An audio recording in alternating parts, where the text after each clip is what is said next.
The dust cloud appeared on the horizon just after sunrise, growing bigger and darker as it moved toward Cedar Ridge, Texas. The people of the small town knew what it meant. The carnival was coming back. Children ran through the streets, shouting the news to anyone who would listen. Adults smiled and shook their heads, remembering their own excitement from years past. But this year was different. This year, the carnival brought something new. Something that would make people afraid. The wagons rolled into town one by one. Painted horses pulled colorful carts filled with strange things. Acrobats walked on their hands beside the wheels. Clowns juggled balls that seemed to float in the air. Music played from somewhere deep in the convoy, mixing with the sound of exotic animals and the shouts of carnival workers setting up for the show. Silas Blackwood rode at the front of the parade. He was a thin man with a black mustache and eyes that never seemed to blink. His top hat sat perfectly straight on his head, and his coat was as black as midnight. People said he could smell money from a mile away. They said he would do anything to get it. They were right. Behind Blackwood's fancy wagon came the usual attractions. There was Big Pete, the strong man who could lift a horse over his head. There was Madame Rosa, who claimed she could see the future in a crystal ball. There were dancing bears and singing dogs and a man who ate fire for breakfast. The people of Cedar Ridge had seen these acts before. They were good, but they were not new. Then came the cage. It was bigger than any cage anyone had ever seen. The iron bars were thick as a man's arm and painted black. Heavy chains hung from the corners, rattling with each bump in the road. A thick canvas covered the top and sides, hiding whatever was inside. But the canvas could not hide the sounds. Deep breathing, heavy footsteps, and sometimes, when the wind was just right, a sound that might have been crying. The wagon carrying. The cage had 8 horses pulling it instead of the usual 4. The wheels creaked under the weight. The driver, a nervous man named Pete, kept looking back at his cargo. Sweat dripped from his face, even though the morning was cool.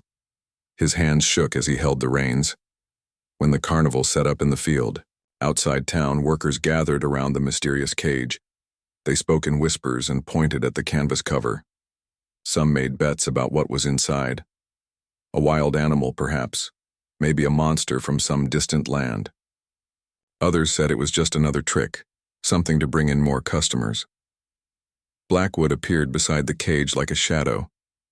He clapped his hands twice, and the workers scattered like leaves in the wind.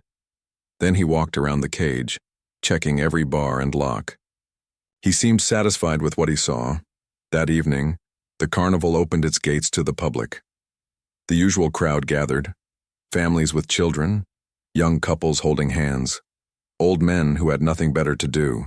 They came for the cotton candy and the games.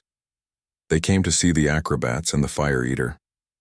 But word had spread about the mysterious cage, and everyone wanted to know what was inside. Blackwood stood on a wooden box in front of the covered cage. He wore his best suit and his shiniest shoes. His voice carried across the crowd like thunder. "Ladies and gentlemen," he called out, "tonight you will see something that has never been seen before in Cedar Ridge.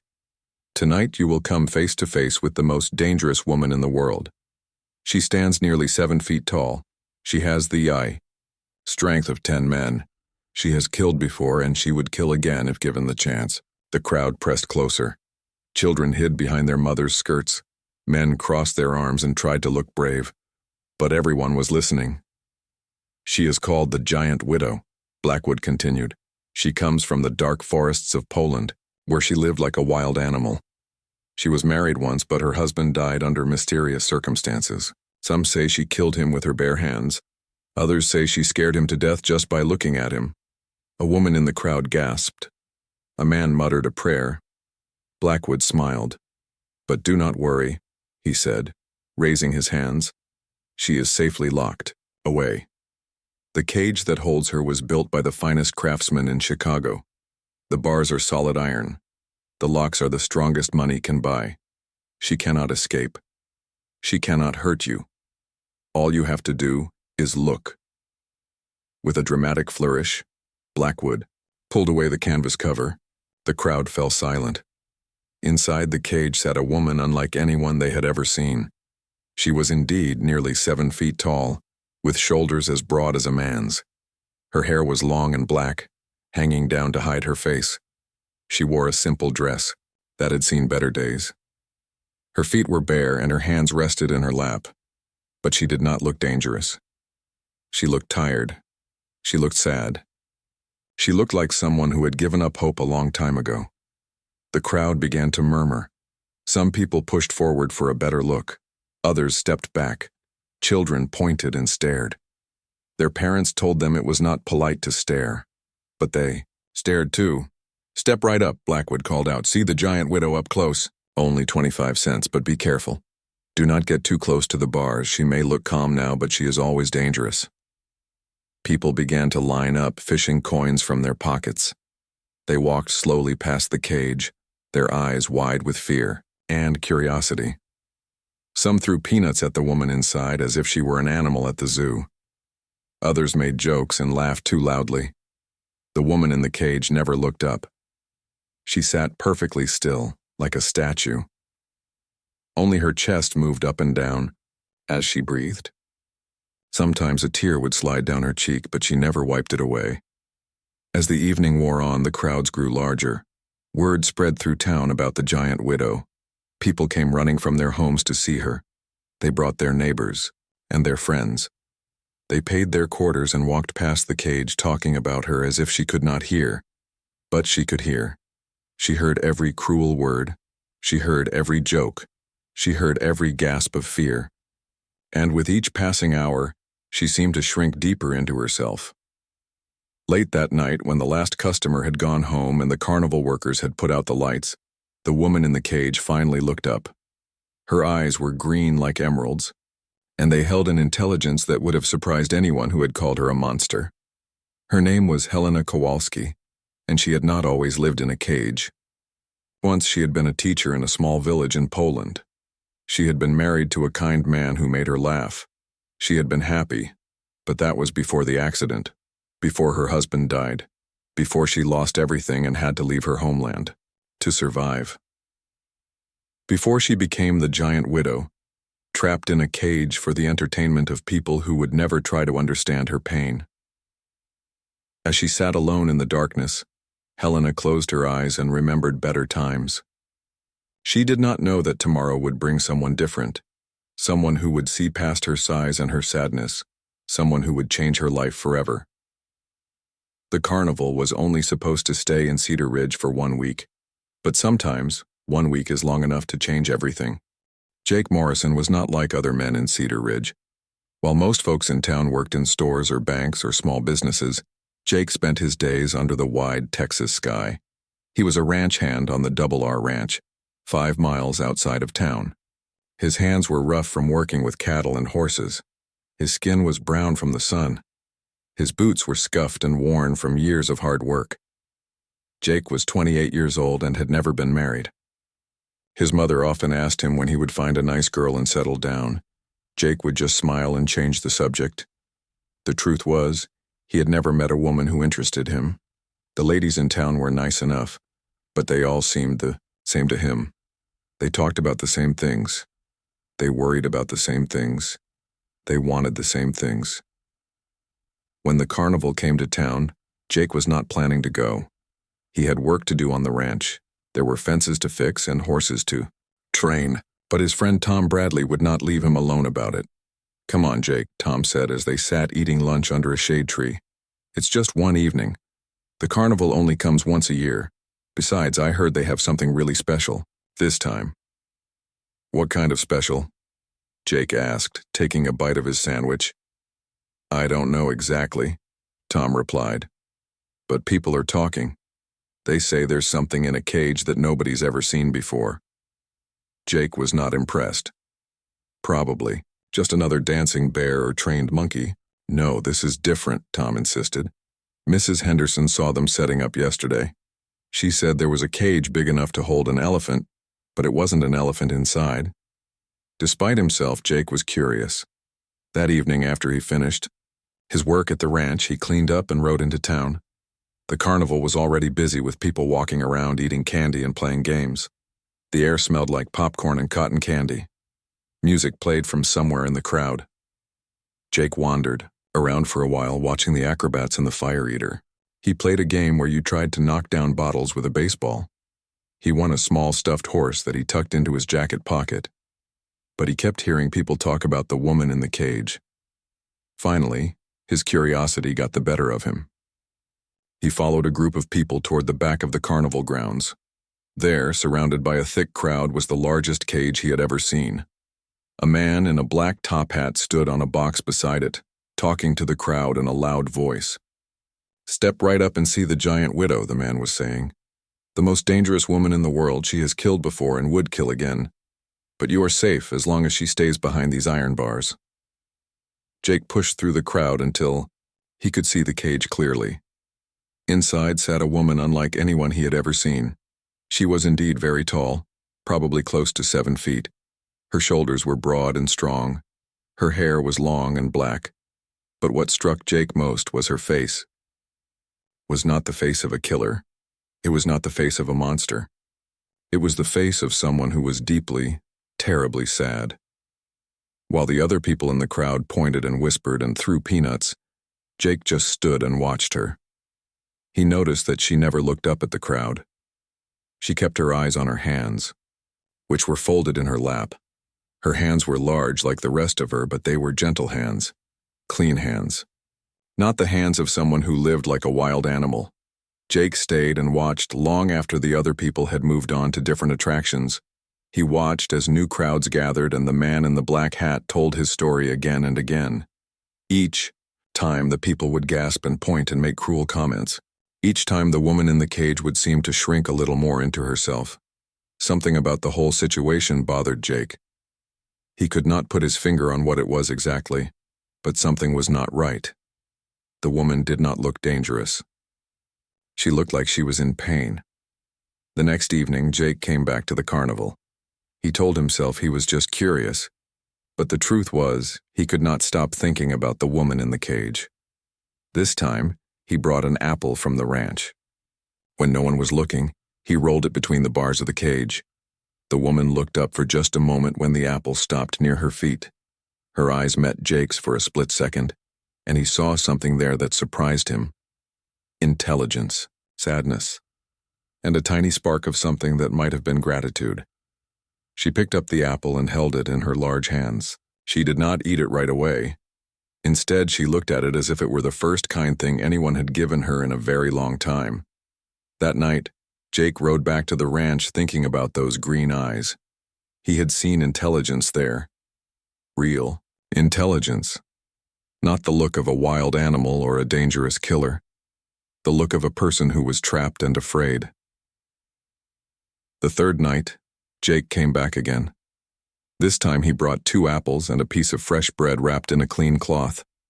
He waited until the crowd had moved on to other attractions, then approached the cage quietly. The woman was sitting in the same position as always, her head down, her hands in her lap. But when Jake rolled the apples through the bars, she looked up immediately. This time she did not look away. For a long moment they stared at each other. Jake saw pain in her eyes, but also a desperate hope, as if she had been waiting her whole life for someone to look at her the way Jake was looking at her now, not with fear or curiosity or disgust, but with simple human kindness. "Hello," Jake said quietly. The woman's eyes grew wide with surprise. It had been a long time since anyone had spoken to her like a person instead of an animal. "My name is Jake," he continued. "Jake Morrison." The woman opened her mouth as if to speak, then closed it again. She had not had a real conversation in months. She had almost forgotten how to talk to another person. "You don't have to say anything," Jake said gently. "I just wanted you to know that someone sees you, really sees you, not as some carnival attraction, but as a person." A tear slipped down the woman's cheek. She wiped it away quickly and picked up one of the apples. She took a small bite and Jake could see that she was trying not to cry. "I'll come back tomorrow," Jake said. "If that's all right with you." The woman nodded slowly. It was the first time Jake had seen her move in a way that looked natural and human rather than defeated. As Jake walked away from the cage that night, he felt something he had never felt before. It was not love, not yet, but it was the beginning of something, a connection to another person that went deeper than anything he had ever experienced. Behind him, Helena Kowalski sat in her cage, holding the apple Jake had given her. For the first time in months, she allowed herself to hope that maybe, just maybe, not all people were cruel. Maybe somewhere in this strange country, there were still kind hearts. She did not know Jake's name yet, or anything about him except that he had gentle eyes and a soft voice. But she knew one thing for certain. Tomorrow she would be waiting for him to come back. The carnival was scheduled to leave Cedar Ridge in 4 more days. Helena did not know it yet, but those 4 days would change her life forever. They would also change Jake's life, though he did not know it either. All he knew was that he had looked into the eyes of the woman everyone called the Giant Widow, and he had seen something beautiful there, something worth saving, something worth fighting for, and Jake Morrison was not the kind of man to walk away from a fight, especially when the fight was for something that mattered. The 4th night Jake came to see Helena, he brought something different. Instead of just food, he carried a small book tucked inside his jacket. It was a book of poems that had belonged to his mother. The pages were yellow with age, and some of the corners were bent, but the words inside were still beautiful. Helena was waiting for him when he arrived.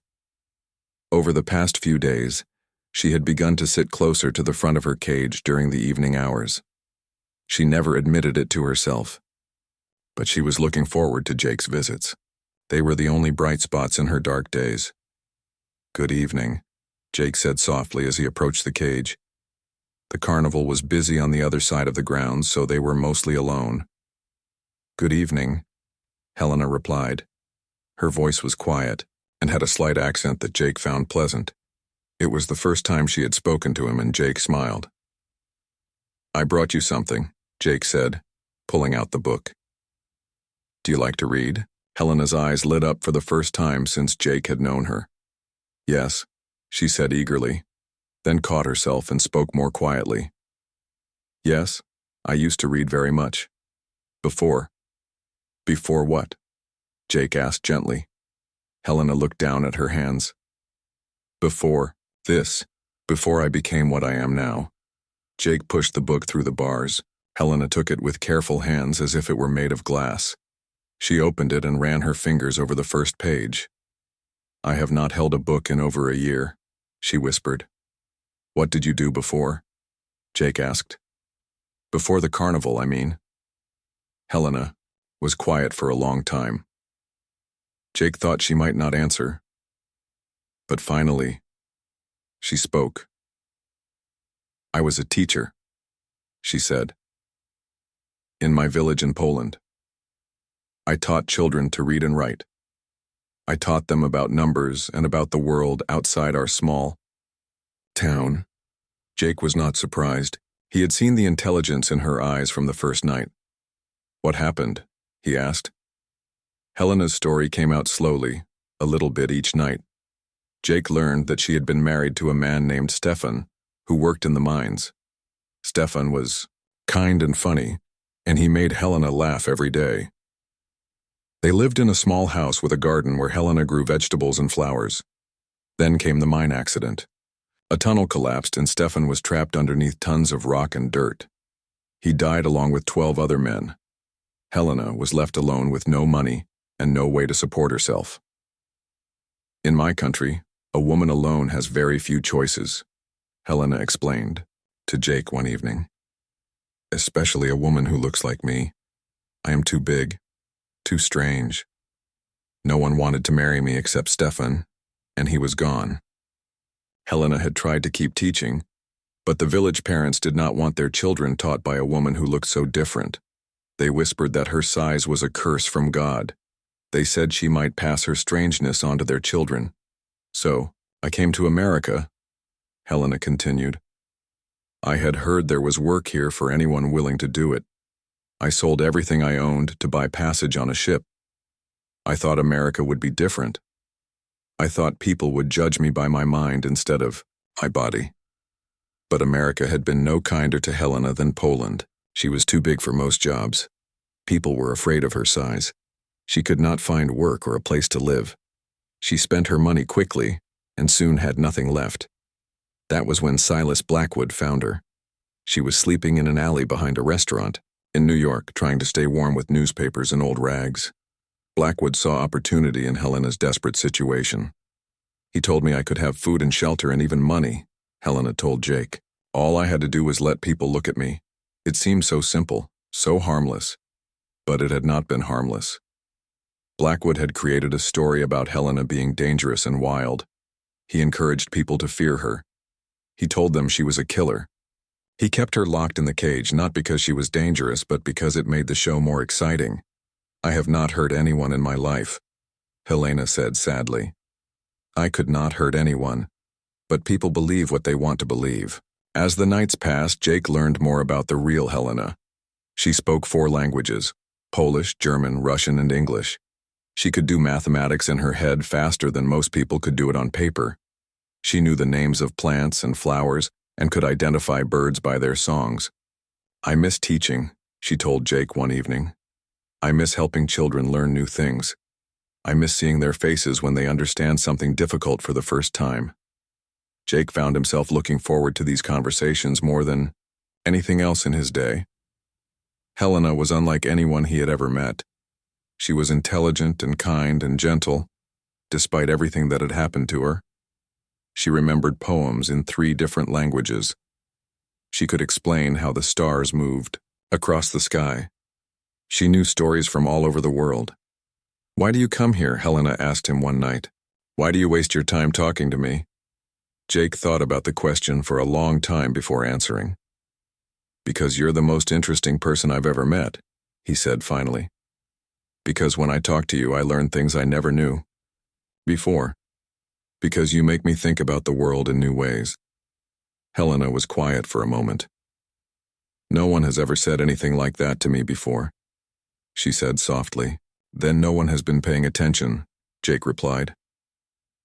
That night, Helena cried after Jake left, but they were not tears of sadness. They were tears of gratitude. For the first time in over a year, someone had treated her like a human being. Someone had listened to her thoughts and opinions. Someone had cared what she had to say. Jake was changing too, though he did not realize it at first. He found himself reading more, trying to learn new things so he could talk to Helena about them. He checked books out of the small library in town. He asked the ranch owner about places he had traveled. He wanted to be worthy of Helena's intelligence and curiosity. On the 6th night, Jake brought Helena a pencil and some paper. I thought you might like to write, he said. Maybe some of those poems you remember. Helena took the gifts with shaking hands. It had been so long since she had held a pencil. Her first attempts were shaky, but soon her natural grace returned. She wrote a short poem in Polish, then translated it into English for Jake. The poem was about a bird in a cage who remembered what it felt like to fly. It was beautiful and sad and full of hope all at the same time. Jake knew he was reading something special. You should be published, he told her. People should read your words. Helena shook her head. Who would publish the words of a carnival freak? Someone who recognizes talent, Jake said firmly. Someone who understands that where words come from doesn't matter as much as what they say. For the first time since Jake had known her, Helena smiled. It was a small smile, but it lit up her whole face. Jake realized that she was actually quite beautiful when she smiled. That night, as Jake rode back to the ranch, he made a decision. The carnival would be leaving Cedar Ridge in 2 more days. He could not let Helena go with them. He could not let her spend the rest of her life in a cage, being stared at and mocked by people who could not see her true worth. He did not know how he would do it yet. He did not know if it was even possible. But somehow, someway, Jake Morrison was going to set Helena Kowalski free. Helena, sitting in her cage with the poem she had written clutched in her hands, was thinking the same thing. She had started to dream again, to hope again, to believe that maybe her life could be something more than a spectacle for other people's entertainment. Neither of them knew that Silas Blackwood had been watching Jake's visits with growing concern. Neither of them knew that the carnival owner was already making plans to make sure Helena never had the chance to leave him, but they would find out soon enough. Silas Blackwood had been watching Jake's visits to Helena's cage for 3 days now. From his position behind the fortune teller's tent, he could see everything without being seen. He watched Jake bring food and books. He watched them talk quietly, together. He watched Helena smile. That smile worried Blackwood more than anything else. A smiling giant widow was not good for business. People wanted to see a monster, not a woman having pleasant conversations with a local cowboy. They wanted fear and danger, not kindness and friendship. On the 7th night of the carnival stay in Cedar Ridge, Blackwood decided to put an end to Jake's visits. He waited until Jake arrived at the usual time, then stepped out from behind the tent. Well, Blackwood said, his voice smooth as oil. What do we have here? A gentleman caller for our star attraction. Jake turned around, startled. He had not seen Blackwood approach. Good evening, Jake said politely. I was just visiting with the lady. The lady? Blackwood laughed, but it was not a pleasant sound. That's not a lady, boy. That's a dangerous animal. A killer. Didn't you hear my introduction? I heard it, Jake said quietly. But I don't believe it. Blackwood's eyes narrowed. And why is that? Because I've talked to her, Jake replied. She's not dangerous. She's intelligent and kind. She's a teacher. A teacher? Blackwood laughed again. Is that what she told you? Boy, you are more naive than I thought. That creature will say anything to get what she wants. She's been trained to lie, to manipulate people like you. Jake felt anger rising in his chest. She's not a creature, she's a person, and she deserves to be treated like one. She deserves whatever I say she deserves, Blackwood snapped. I own her, boy. I feed her, I house her, I give her purpose. Without me, she would be dead in some alley. You don't own anyone, Jake said firmly. This is America. Nobody owns anybody else. Blackwood smiled, but it was a cold smile. Is that what you think? Let me show you something, boy. He pulled a piece of paper from his coat pocket and waved it in front of Jake's face. This is a contract, signed by Helena Kowalski herself. It says she will work for me for 5 years in exchange for food, shelter, and transportation. We're only in year 3. Jake felt his heart sink. She signed that because she was desperate. She had no choice. Choice? Blackwood laughed. She had plenty of choices. She could have starved on the street like a normal person. Instead, she chose to work for me. And work she will, until her contract is up. Jake looked past Blackwood at Helena, who was watching the conversation with worried eyes. She could not hear what they were saying, but she could tell it was not good. How much? Jake asked suddenly. How much what? Blackwood replied. How much would it cost to buy out her contract? Blackwood's eyes lit up with greed. He had not expected this. You want to buy her contract? What would a ranch hand want with a giant freak? That's my business, Jake said. How much? Blackwood pretended to think about it, but Jake could tell he was just trying to decide how much he could get away with asking for. $2,000, Blackwood said finally. Jake felt like he had been punched in the stomach. $2,000 was more money than he had ever seen in his life. It would take him years to save that much, even if he spent nothing on himself. That's ridiculous, Jake said. No one is worth that much money. Then I guess she stays with me, Blackwood replied with a shrug. Unless you can come up with the money by tomorrow night. We leave for the next town on Sunday morning. Jake stared at the carnival owner in disbelief.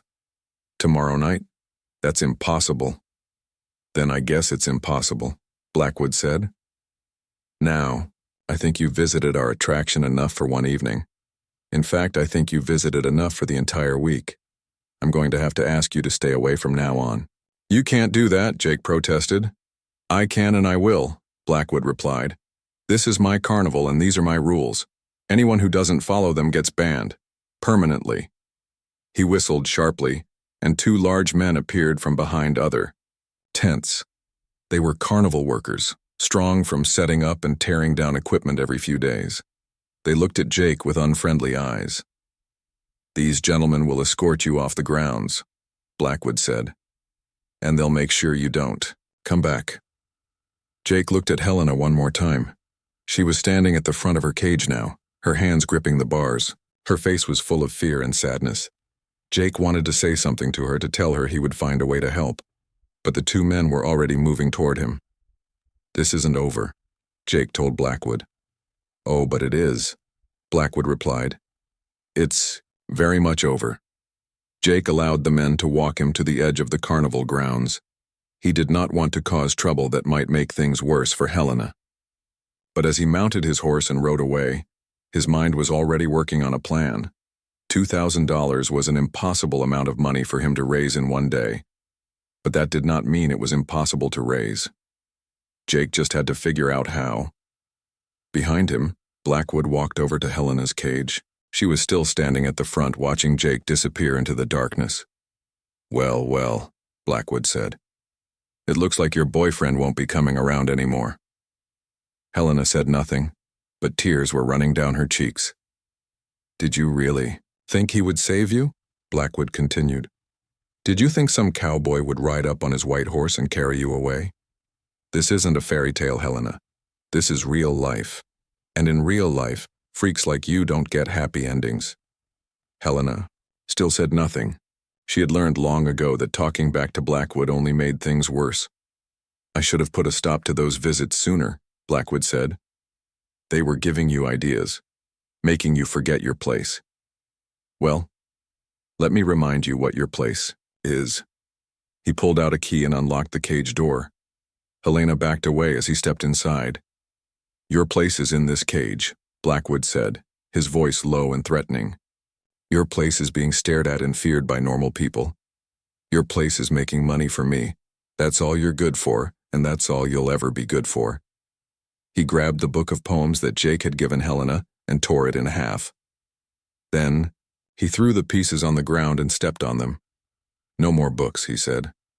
"No more paper and pencils, no more visitors. From now on, you're going back to being what you were before that cowboy showed up, a monster in a cage." After Blackwood left, Helena sat down on the floor of her cage and gathered up the torn pieces of the book. Some of the pages were too damaged to read, but she could still make out a few of the poems. She held them close to her chest and cried. For a few wonderful days she had remembered what it felt like to be human. She had remembered what it felt like to have someone care about her thoughts and feelings. She had remembered what hope felt like. Now it was all gone. Tomorrow the carnival would leave Cedar Ridge, and she would never see Jake Morrison again. She would spend the rest of her life in the cage, being stared at and mocked by strangers. But even as she cried, Helena held on to one small piece of hope. Jake had said he would find a way to help her. Maybe he meant it. Maybe somehow, impossible.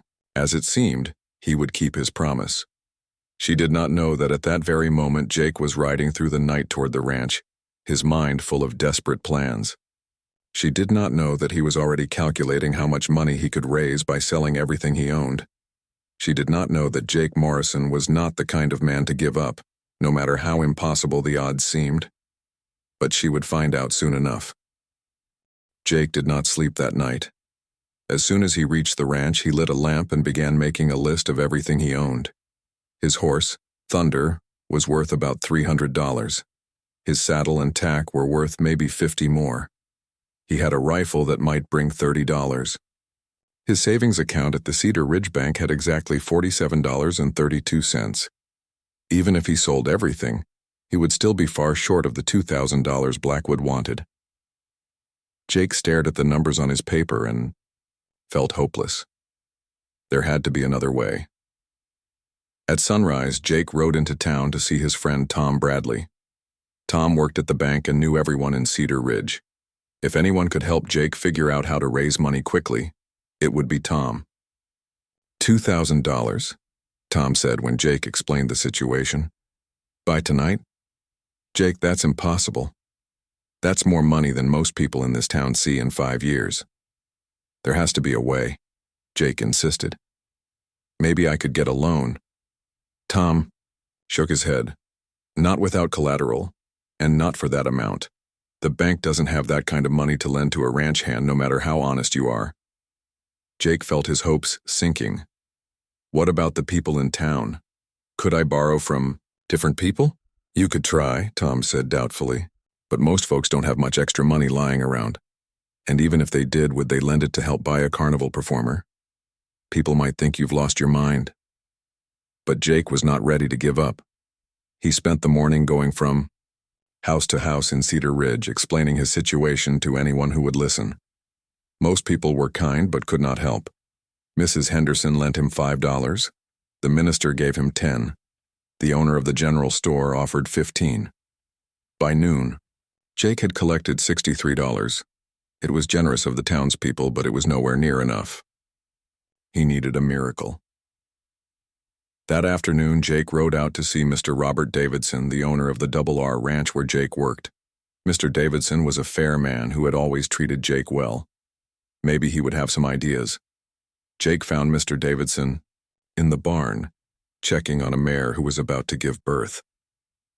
Jake explained the whole situation, from his first meeting with Helena to Blackwood's impossible demand. Mr. Davidson listened without interrupting. When Jake finished, the older man was quiet for a long time. "This woman means a lot to you," Mr. Davidson said finally. "Yes, sir," Jake replied. "More than I realized until today." "And you believe she's truly as good and kind as you say?" "I know. She is, sir. She's the finest person I've ever met, despite what that carnival owner wants people to think." Mr. Davidson nodded slowly. "I've been thinking about expanding the ranch," he said.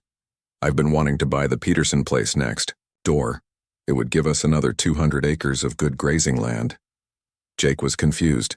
"That's wonderful, sir, but I don't see how that helps my situation." "Well," Mr. Davidson continued, "I've been needing a foreman to help run the expanded operation. Someone I trust. Someone who knows the land and the cattle. The job would pay a lot more than what you're making now as a ranch hand." Jake's heart began to beat faster. "How much more, sir?" $2,000 a year, Mr. Davidson said. "Plus a house on the property and a share of the profits." Jake stared at his boss in amazement. "Sir, are you offering me the job?" "I am," Mr. Davidson replied. "And I'm willing to advance you the first year's salary today if you want it." Jake could hardly believe what he was hearing. "You would do that for me?" "I would do that for you," Mr. Davidson confirmed. "You've been a good worker and an honest man. Besides, I've heard some things about this carnival owner that I don't like. If half of what I've heard is true, that woman needs someone to help her." Jake felt tears in his eyes. "Sir, I don't know what to say." "Say yes," Mr. Davidson replied with a smile. "And then get to the bank and get that money before the carnival leaves town." An hour later, Jake walked out of the Cedar Ridge Bank with $2,000 in cash tucked safely in his jacket pocket.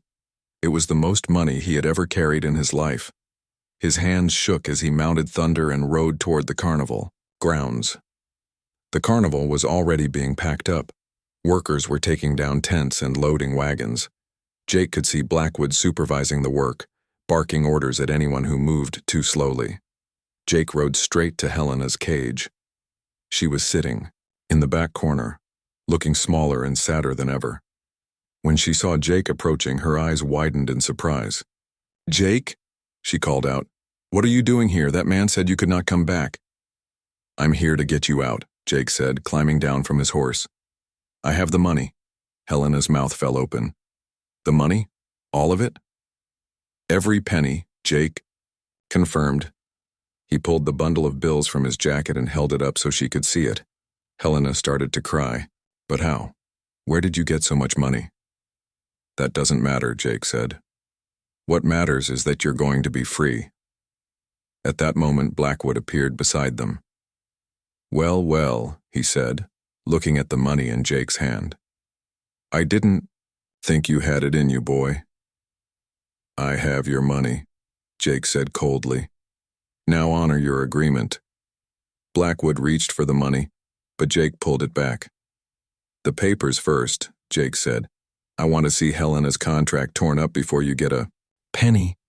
Blackwood scowled but went to his wagon and returned with the contract. He tore it in half and threw the pieces on the ground. There, he said. She's all yours. And good luck with her. You'll need it. Jake handed over the money and watched Blackwood count it carefully. When the carnival owner was satisfied, he pulled out a key and unlocked Helena's cage. Get out, he told her. You're not my problem anymore. Helena stepped out of the cage slowly. She had been locked inside for so long that she had almost forgotten what it felt like to move freely. She looked around at the open space, then at Jake as if she could not believe it was real. I'm free, she whispered. You're free, Jake confirmed. Helena fell to her knees and began to sob. All the fear and sadness and hopelessness of the past year came pouring out of her. Jake knelt beside her and put his arm around her shoulders. She was so much larger than him, but at that moment she seemed as fragile as a child. It's all right, Jake said gently. You're safe now. You're going to be all right. When Helena had cried herself out, Jake helped her to her feet.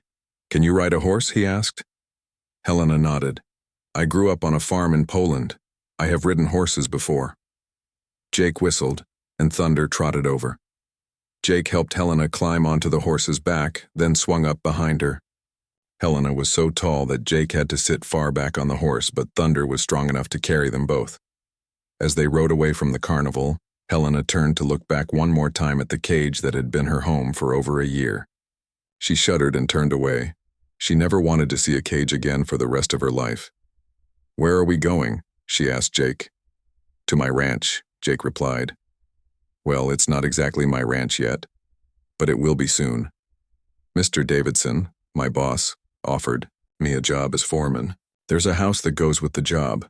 You can stay there while you figure out what you want to do next. Helena was quiet for a moment. Jake, she said finally, why did you do this? Why did you spend so much money on someone like me?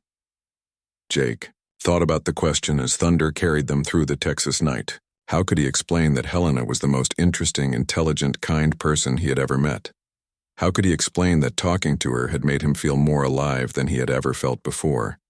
How could he explain that he was falling in love with her, even though he had only known her for a week? Because everyone deserves to be free, he said finally. And because you're worth saving. Helena leaned back against Jake's chest and closed her eyes. For the first time in over a year, she felt safe. She felt protected. She felt like a human being again instead of a caged animal. Neither of them spoke as Thunder carried them toward their new life together. Both of them were thinking about the future, wondering what would happen next. Neither of them knew that the hardest part was still ahead of them. Freedom was just the beginning. The moon was high in the sky when Jake and Helena reached the Double R Ranch. The main house was dark, but Jake could see a light burning in the foreman's house where he would soon be living. Mr. Davidson had kept his word and prepared the place for Jake's arrival. Helena climbed down from Thunder's back with Jake's help. Her legs were shaky after sitting in a cramped cage for so long. She had forgotten what it felt like to stand on solid ground without iron bars surrounding her. This is it, Jake said, leading her toward the small house. It's not much, but it's clean and comfortable. Helena stared at the house as if she were seeing a palace. After months of living in a cage barely big enough to lie down in, any real house would seem like a mansion. It's beautiful, she whispered. Jake opened the door and lit a lamp. The house was simple but well built. There was a main room with a fireplace, a small kitchen, and 2 bedrooms. The furniture was plain but sturdy. Clean curtains hung at the windows. Someone had left fresh bread and milk on the kitchen table. Helena walked slowly through the rooms, touching everything with wonder. A real bed with clean sheets, a table with chairs around it, a window she could look out of whenever she wanted, a door she could open and close by herself. In the main room, Helena saw something that made her gasp with joy. There was a bookshelf filled with books. She ran her fingers along the spines, reading the titles. There were novels and books of poetry, books about history and science, even some books in other languages. Mr. Davidson thought you might like to read, Jake explained. He collected these from various places. Some of them belonged to his late wife. She was a teacher, like you. Helena pulled out a book of Shakespeare's sonnets and held it to her chest. "I cannot believe this is real," she said. "This morning I woke up in a cage, and now I am in a house with books and a real bed. It feels like a dream." "It's not a dream," Jake assured her. "This is your new life, Helena. You can do whatever you want now. Go wherever you want. Be whoever you want to be." The reality of her freedom was still sinking in. Helena sat down in one of the chairs by the fireplace and began to cry again. But these were different tears than the ones she had shed at the carnival. These were tears of relief and gratitude. Jake knelt beside her chair. "What's wrong?" he asked with concern. "Nothing is wrong," Helena sobbed. "Everything is right for the first time in so long. I had forgotten what hope felt like. I had forgotten what it felt like to have choices." Jake reached over and took her large hand in his smaller one. "You have all the choices in the world now," he said gently. Over the next few hours, Jake helped Helena settle into her new home. He showed her where everything was and how everything worked. The water pump in the kitchen, the oil lamps for light, the wood stove for cooking and heat. Helena was amazed by everything. In the cage, she had been completely dependent on Blackwood for food, water, and even light after dark. Now she could make her own meals, get her own water, and read by lamplight as long as she wanted. "There are clothes in the bedroom closet," Jake told her. "Mr. Davidson's wife was a tall woman. The clothes might fit you better than what you're wearing now." Helena looked down at the shabby dress she had worn for months. It was dirty and torn and too small for her frame. The idea of wearing clean, well-fitting clothes seemed like another miracle. "Jake," she said suddenly, "I do not know how I will ever repay you for what you have done." "You don't need to repay me," Jake replied. "I didn't do this expecting anything in return." But Helena shook her head. "You spent $2,000 on me. That is more money than I have ever seen. You must let me find a way to pay you back." Jake thought about this. He knew Helena's pride was important to her. She needed to feel like she was contributing something, not just taking charity. "All right," he said. "You can help me learn things. You know so much about books and history and other countries. I never had much schooling. Maybe you could teach me." Helena's face lit up. "You would want me to teach you? I would be honored." "To learn from you," Jake said sincerely. And so began their first lesson that very night. Helena found a basic arithmetic book on the shelf and began teaching Jake about numbers he had never learned. Jake was a quick student, eager to understand everything she showed him. As the night wore on, they moved from mathematics to geography. Helena drew maps on pieces of paper, showing Jake where she had come from in Poland. She told him about the mountains and forests of her homeland, about the small village where she had taught school, about the customs and traditions of her people. Jake listened with fascination. He had never traveled beyond Texas, and Helena's stories opened up whole new worlds for him. "In my village," Helena said, "we had a festival every spring when the snow melted. Everyone would bring food to share, and there would be music and dancing. Until dawn, the children would make crowns out of wildflowers." "It sounds wonderful," Jake said. "Do you miss it?" Helena was quiet for a moment. "I miss some things about it," she said finally. "I miss the mountains and the forests. I miss my students. But I do not miss how people treated me there. At least, here I have you." As the sky began to lighten outside the windows, both Jake and Helena realized they had talked all night. Neither of them had wanted the conversation to end. "I should go," Jake said, standing up. "You need to rest, and I need to get ready for work." "Will you come back tonight?" Helena asked, and there was worry in her voice. "Of course I will," Jake promised. "This is going to be my house too, remember? Mr. Davidson promoted me to foreman. I'll be living here with you." Helena looked confused. "With me? But what will people say? A man and woman living in the same house without being married?" Jake had not thought about this problem, but Helena was right. In 1923, unmarried men and women did not live together without causing a scandal. It would ruin both their reputations. I could sleep in the barn, Jake suggested. Or maybe there's another house on the property. But Helena shook her head. You have done so much for me already. I will not let you sleep in a barn because of me. Perhaps I could find somewhere else to stay. No, Jake said firmly. This is your home now. I'll figure something out. As Jake walked back to the main house to get ready for his first day as foreman, he thought about the problem. He could not ask Helena to leave, not after everything she had been through. But he could not live in the same house with her without people talking. There was really only one solution, Jake realized. But it was a solution that would require more courage than even buying Helena's freedom had required. He would have to ask her to marry him. The thought surprised Jake. He had known Helena for only 1 week. But in that week, he had learned more about love than he had learned in his entire life before. Helena was intelligent, kind, brave, and beautiful, in a way that had nothing to do with her unusual size. The question was whether she would say yes. She was grateful to him now, but gratitude was not the same as love. Would she want to marry him for the right reasons or just because she felt she owed him something? Jake decided he would wait. He would give Helena time to settle into her new life, time to understand that she had choices now. If she chose to be with him, it would be because she wanted to, not because she felt obligated. But as Jake prepared for his new job as foreman, he found himself hoping that someday, somehow, Helena Kowalski might want to become Helena Morrison. Inside the foreman's house, Helena was thinking similar thoughts. Jake had saved her life in every way that mattered. He had treated her with kindness and respect when no one else would.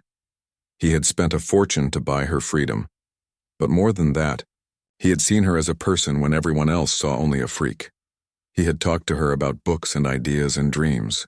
He had made her feel human again. Helena was falling in love with Jake Morrison, but she was afraid to admit it even to herself. What if he had only helped her out of pity? What if he regretted spending so much money on her?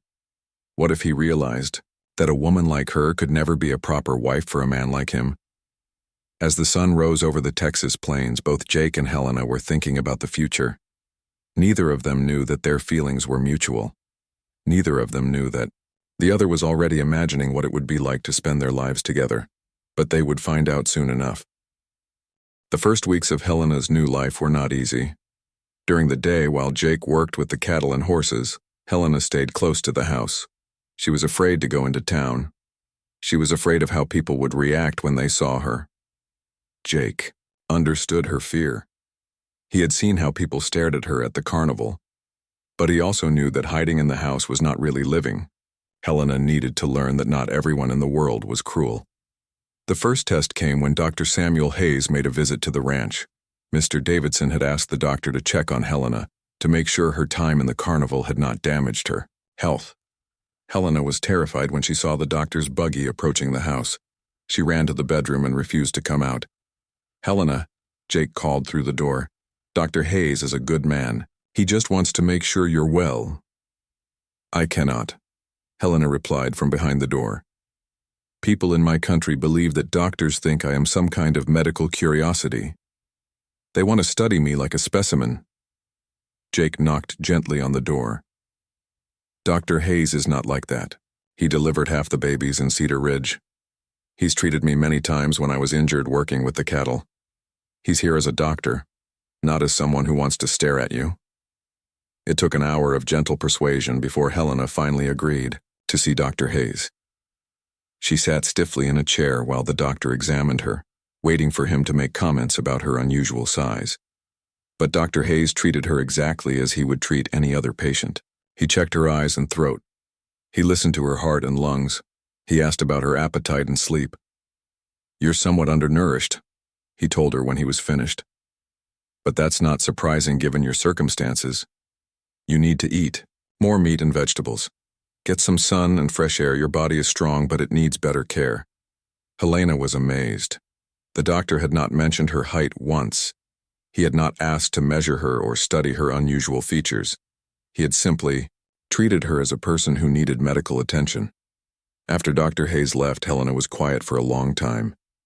He was kind to me, she said finally, as if she could not believe it. Most people are kind when you give them a chance, Jake replied. Slowly, Helena began to venture outside the house. At first, she only walked around the ranch property when she was sure no visitors would come. Jake would find her in the evening sitting by the small creek that ran through the ranch, reading one of her books in the fading light. Helena discovered she had a natural way with animals. The ranch dogs, who were usually suspicious of strangers, took to her immediately. They would follow her around the property and sleep outside her door at night. When one of Mr. Davidson's horses injured its leg in a fall, Helena spent hours sitting with the animal, keeping it calm while Jake and Mr. Davidson treated the wound. Her gentle voice and patient manner seemed to soothe the frightened horse better than any medicine. She has a gift, Mr. Davidson told Jake after watching Helena work with the injured horse. Animals can sense kindness in people. They trust her. Word of Helena's ability with animals began to spread among the neighboring ranches. When Tom Bradley's prize bull got sick, he asked if Helena would take a look at it. When Mrs. Henderson's cat got stuck in a tree and was too frightened to come down, she sent for Helena. Each time Helena helped someone, she became a little more confident. She began to realize that people valued her for her skills, not for her appearance. She was not just the giant widow from the carnival anymore. She was Helena, the woman who could gentle wild horses and nurse sick animals back to health. But the real test came when Jake had to go into town for supplies and asked Helena to come with him. "I'm not ready," Helena said, her old fear returning. "What if people stare? What if they remember me from the carnival?" "Then we'll deal with it together," Jake said firmly. "Helena, you can't hide forever. This is your home now. Cedar Ridge is your town too." The ride into town was terrifying for Helena. She sat as straight as she could on Thunder, trying to make herself look smaller. When they reached the main street, she could feel eyes on her from every direction. But something surprising happened. Instead of stares and whispers, people began to wave and call out greetings. "Good morning, Miss Helena," called out Mrs. Henderson from her front porch. "How is that injured horse doing?" "Hello there, Helena," said Tom Bradley as he emerged from the bank. "My bull is doing much better thanks to your help." Even the children, who had been frightened of her at the carnival, now ran up to greet her. They had heard stories from their parents about the kind lady who helped sick animals. Helena was overwhelmed by the warm reception. She had expected fear and rejection. Instead, she found acceptance and friendship. At the general store, the owner, Mr. Peterson, treated Helena like any other customer. He helped her pick out fabric for new curtains and asked her advice about his cat, who had been acting strangely. "You?" "No," Mr. Peterson said as he wrapped up Helena's purchases. "We could use a teacher in this town. The last one moved away 6 months ago, and the children are falling behind in their studies." Helena's eyes lit up at the mention of teaching.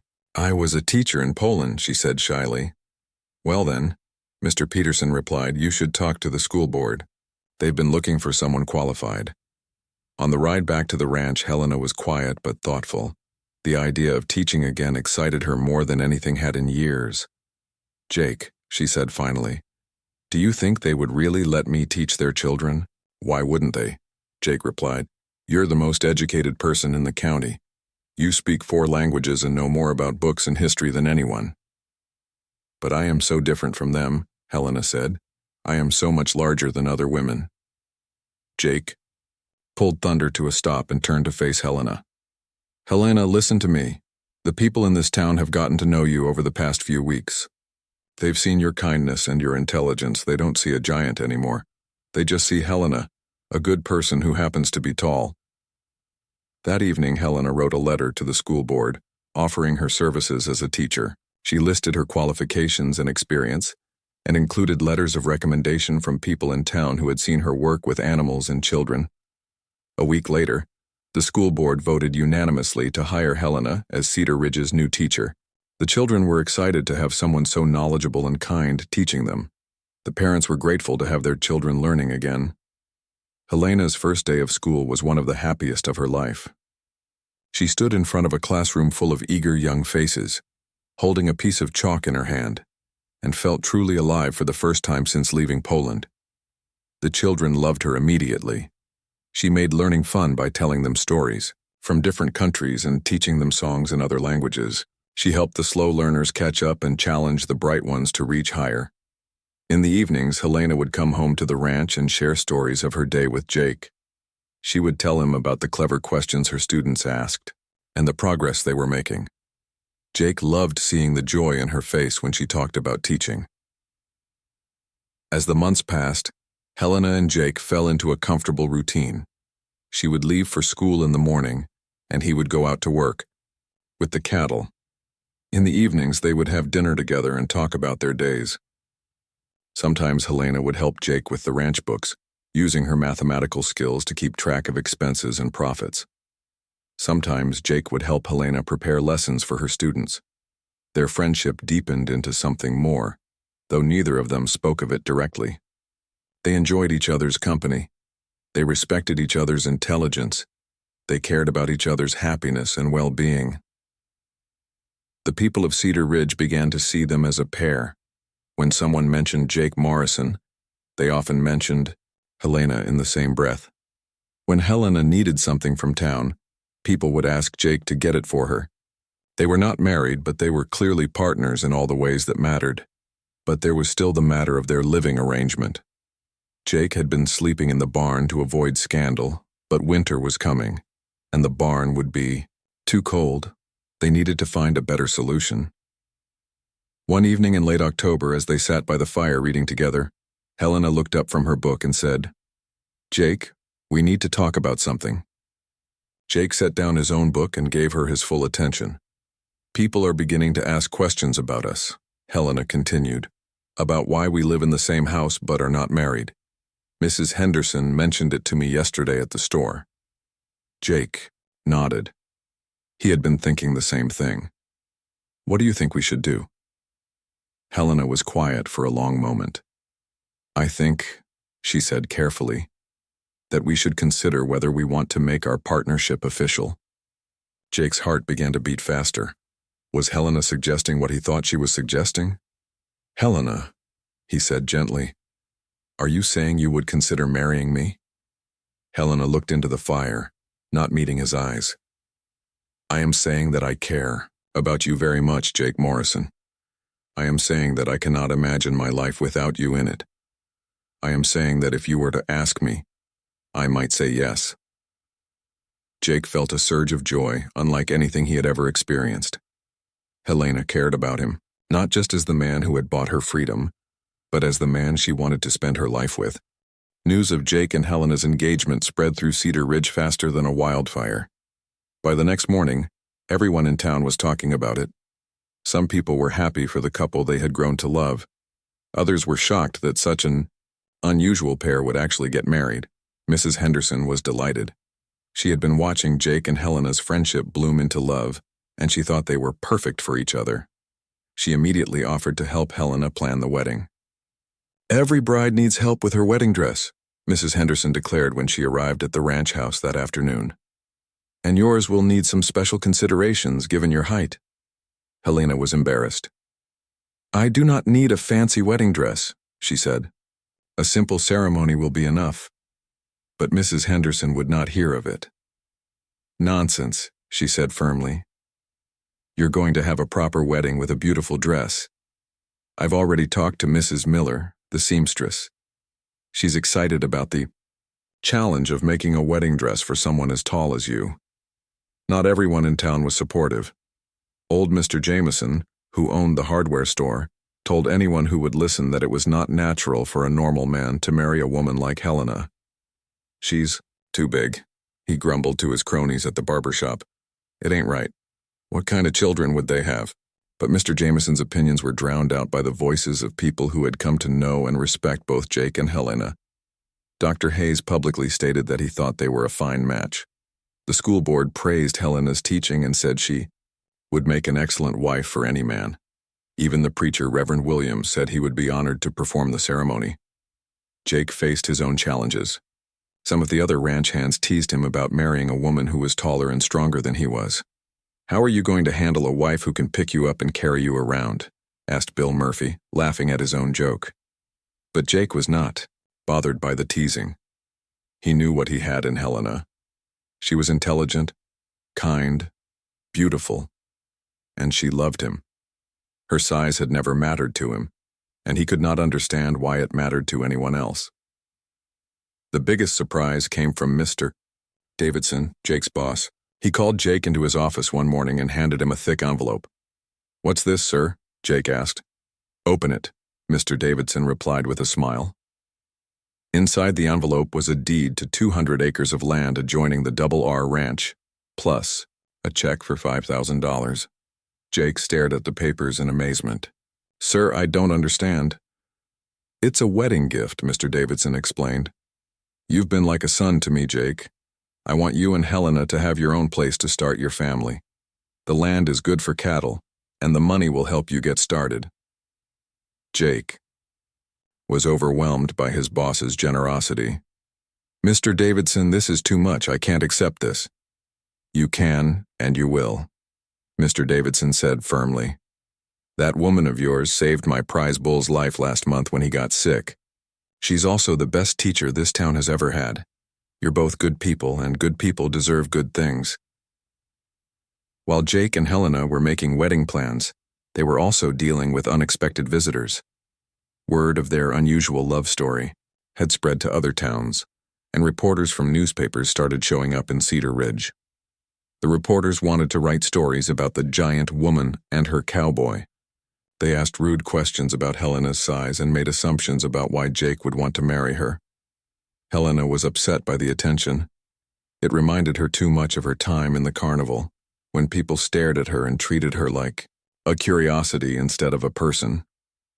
"Maybe we should postpone the wedding," she told Jake one evening after a particularly pushy reporter had tried to interview her at the school. "I do not want our marriage to become a circus." But Jake was determined not to let outsiders ruin their happiness. He went to Tom Bradley, who worked at the newspaper, and asked for help. Tom wrote an article for the Cedar Ridge Gazette explaining who Jake and Helena really were. He told about Helena's work as a teacher and her kindness to animals. He told about Jake's reputation as an honest, hard-working man. He made it clear that their relationship was based on love and respect, not on curiosity about Helena's unusual size. The article was reprinted in newspapers across Texas, and it helped change the way people thought about Jake and Helena's story. Instead of focusing on Helena being a giant, the stories began to focus on their genuine love for each other. As the wedding day approached, Helena became more and more nervous. She had never been to a fancy social event as a guest, let alone as the center of attention.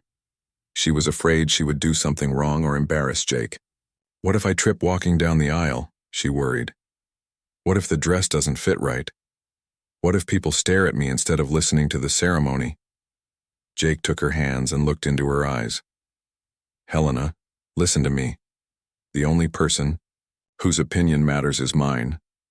And I think you're the most beautiful woman in the world.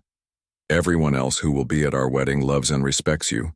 They're coming to celebrate with us, not to stare at you." The morning of the wedding, Helena woke up in the small house she had shared with Jake for the past year. It was December 15th, 1923, exactly 1 year since Jake had first seen her in the carnival cage.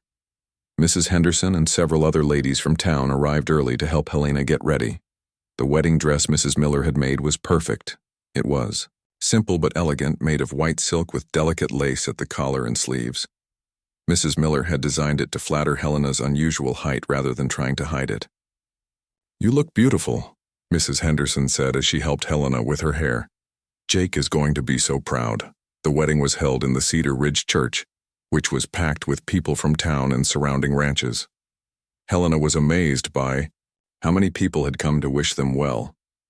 Even some of her former students were there with their families. As Helena walked down the aisle on Mr. Davidson's arm, she could see Jake waiting for her at the altar. He was wearing his best suit and had a big smile on his face. When he saw her, his eyes filled with tears of happiness. The ceremony was simple but moving.